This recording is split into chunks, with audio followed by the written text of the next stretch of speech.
Ladies and gentlemen, an evening with Paul Thomas Anderson. Talk to me about the decision to shoot in 70, because it's to go from looking at that perfect sort of Academy box.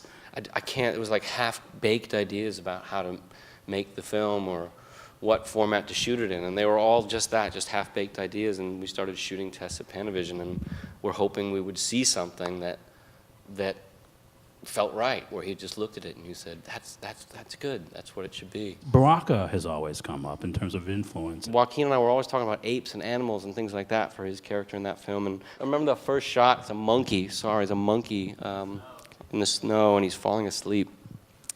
It only must take like 2 minutes, just to stare at this monkey slowly falling asleep, and it is absolutely hypnotizing. One of the best things I've ever seen, and he just loved it too. I said, let's try and do that. So.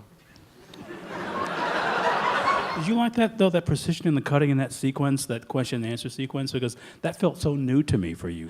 And there's a kind of something I don't often think of in your films, a real kind of narrative momentum in that particular scene. Well, let them tell the truth. I don't want to, I'm not going to tell the truth by, or make my own truth by kind of cutting it up a bunch of different ways. And that's just luck of the draw to get a scene that can work like that, can actually work as a suspense scene and work as this dynamic interplay. But at the same time, you're learning something about this person, this character. So these kinds of ideas of screenwriting, plot and momentum and character, and usually the worst scenes that you have to go do in a movie are the ones that will move the story forward. You got to stop for a second, and somebody has to kind of say some really horrible dialogue about, well, the reactor, will blow up if we don't have, whatever it is. People trying to figure out what to do with loneliness is something, a recurrent theme in your work.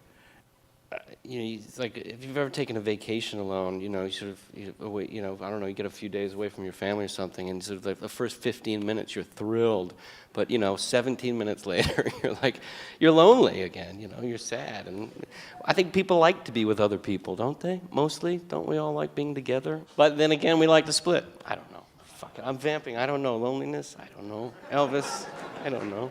You always, you sort of always peer around the corner and wonder if somebody's believing in something that maybe they might have it all figured out, and maybe they do. I don't, I'll always be thinking somebody's got it more figured out than I do, for sure.